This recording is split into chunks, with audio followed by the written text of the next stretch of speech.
Hey everybody, Drew McLellan here from Agency Management Institute. This week I am coming to you from downtown Chicago with Lake Michigan behind me. Not sure you can see it or not, but it's back there. So one of the things I've been talking to agency owners about a lot this week is the S word. And for many agencies, this is a curse word like few others, and that S word is systemization.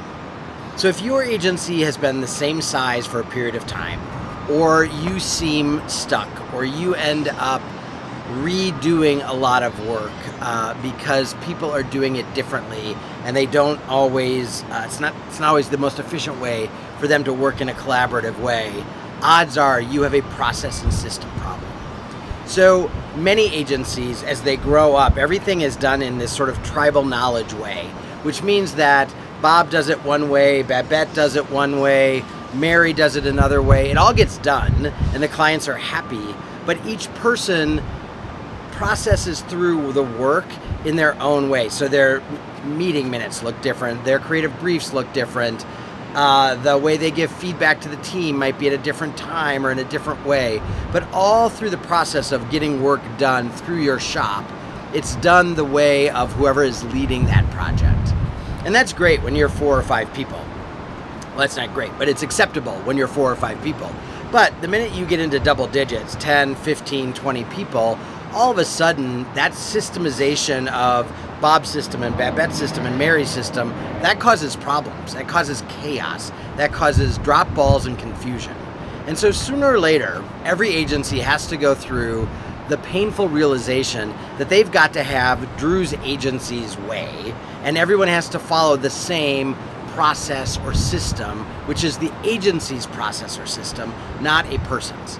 And as you might imagine, there are all kinds of advantages to this. 1, the work gets done in a consistent way. 2, people can jump in and out of the work and they understand where in the workflow they are. 3, if you have to swap out team members or someone goes on vacation or the client puts something on pause for 6 months and you have a different set of team members when they bring the work back to the agency, all of those things, that consistency allows you to still effectively and efficiently deliver the work. So if you don't have, and by the way, you don't need 9,000 systems. You need a handful of systems that are sort of big and overriding. So how do we onboard a client? How do we onboard an employee? How do we kick off a project? How do we process work all the way through the agency from the time the client asks for it until we send them a bill? Those are the kind of systems that your agency needs to write down, and needs to codify by working with your team members to make sure that everyone is working within the same system. This is hard in the beginning because nobody wants to give up their system and everybody's in the groove and the habit of doing things the way they're used to. But they will get it if you, the leader, hold their feet to the fire, and by the way, if you follow the system too. Guess who is usually the most offensive offender, the biggest offender of an agency system? Yep, it's you.